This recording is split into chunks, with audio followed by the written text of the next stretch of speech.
ঢাকা দক্ষিণ সিটির মেয়র হিসেবে ইশরাক হোসেনকে দায়িত্ব বুঝিয়ে দেওয়ার দাবিতে আজও অবস্থান কর্মসূচি পালন করছেন তার সমর্থকেরা। বিস্তারিত জানাতে যোগ দিচ্ছেন সহকর্মী আদিলুর রহমান।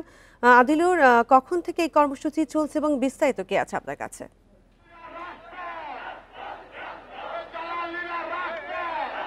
দেখুন, বুধবার থেকে এই আন্দোলনটি আসলে শুরু হয়েছে। আজকে বেলা 10টা থেকে আবারও এই নগর ভবনের সামনের যে সড়কটি আছে সেই সড়কে অবস্থান নিয়ে আন্দোলন করে যাচ্ছেন ইশরাক হোসেনের যারা সমর্থক আছেন তারা।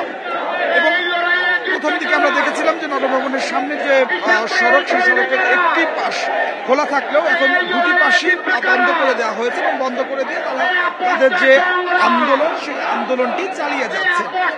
গত কয়েকদিন আমরা যেটি দেখেছি যে আন্দোলনের মধ্যে ইশরাক হোসেনকে মেয়রের দায়িত্ব বুঝিয়ে দেওয়া এটি ছিল তাদের অন্যতম যে দাবি, সেটি আজকে সেই দাবিটি আছে। তবে আজকে এই দাবির সঙ্গে এক দফা একটি ঘোষণা দিয়েছেন আন্দোলনকারীরা, সেটি হচ্ছে যে স্থানীয় সরকার যিনি উপদেষ্টা আছেন মাহমুদ সজীব ভুঁইয়া তার পদত্যাগ এখানকার আন্দোলনকারী যারা আছেন তারা চাচ্ছেন এবং তারা বলছেন যে তাদের আজকে এক দফা এক দাবি তাকে আসলে পদত্যাগ করতে হবে। এবং গতকালকে আপনি জানেন যে এর মধ্যে স্থানীয় সরকার উপদেষ্টা এবং স্থানীয় সরকার মন্ত্রণালয়ের যিনি সচিব তাকে অবাঞ্ছিত ঘোষণা করেছে আন্দোলনকারীরা।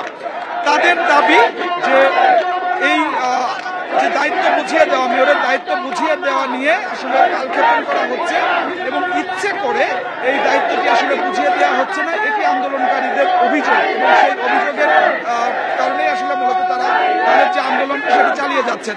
আমরা আন্দোলনকারীদের সঙ্গে যখন কথা বলেছি তারা বলছে যে যতক্ষণ পর্যন্ত তাদের এই আন্দোলন সফল না হবে ততক্ষণ পর্যন্ত তারা তাদের যে আন্দোলনটি চালিয়ে যাবেন। আপনাকে কিছু বিষয় বলে রাখি যে 27 মার্চ প্রথম আদালত রায় দেয় যে ইশরাক হোসেনের মেয়রের দায়িত্ব নিতে আসলে কোনো বাধা নেই। এরপরে 27 এপ্রিল গেজেট প্রকাশ হয়। এরপরে নির্বাচন কমিশন থেকেও কিন্তু আসলে চিঠি দেওয়া হয়েছে, তারপরেও আসলে তাকে দায়িত্ব বুঝিয়ে দেওয়া হচ্ছে না।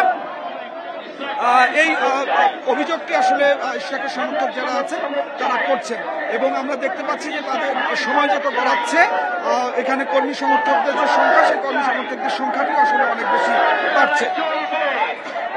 আমরা সকালবেলায় প্রথমে দেখেছিলাম যে অল্প কয়েকজন কর্মী সমর্থক এখানে এসে অবস্থান করেছিলেন, কিন্তু সময়টি আসলে যত গড়াচ্ছে কর্মী সমর্থকদের সংখ্যা তত বাড়ছে। আপনি জানেন যে গতকালকে একটি জরুরি সংবাদ সম্মেলনও করেছেন ইশরাক হোসেন এবং সেখানে তিনি বেশ কিছু বিষয় বলেছেন এবং তিনি বলেছেন যে নগর ভবনে যে লুটপাট হচ্ছে সেই লুটপাট অব্যাহত রাখার জন্য তাকে আসলে মেয়রের দায়িত্বটি বুঝিয়ে দেওয়া হচ্ছে না, এটি তিনি বলেছেন। তবে একই সাথে আন্দোলনের বিষয়ে বলেছেন যে কারা আন্দোলন করছেন এটি আসলে তিনি জানেন না, তিনি কাউকে আন্দোলন করতে বলেননি। জি, ধন্যবাদ। ইশরাকের সমর্থকদের কর্মসূচি চলছে এবং সে বিষয়ে জানাচ্ছিলেন সহকর্মী আদিলুর রহমান।